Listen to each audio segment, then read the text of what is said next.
Hello দর্শক ভাই, সেদিন ভ্যাকসিন খাওয়াইতেছে মুরগিরে। ভ্যাকসিন ভ্যাকসিন দিয়েছে মুরগিরে, মুরগি খাইতেছে। এই ভ্যাকসিন দিলে 20 মিনিটের ভিতরে খাই শেষ করুন হবে, কাজে হলো না। যদি না খাতে ভ্যাকসিন তো জানেন রিকভার হবে, বেমার হবে ভালো।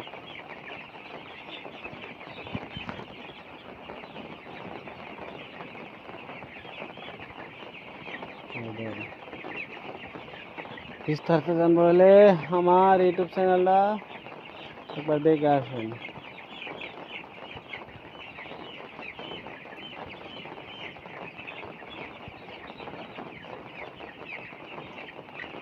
ভ্যাকসিন ভ্যাকসিন করে খাওয়া মুরগি 2 ঘন্টা আগে পানি উড়ান লাগবো। 2 ঘন্টা, 2.5 ঘন্টা বা 3 ঘন্টা আগে পানি উড়াবেন। উড়ানোর পরে তারপরে যাই খাইব।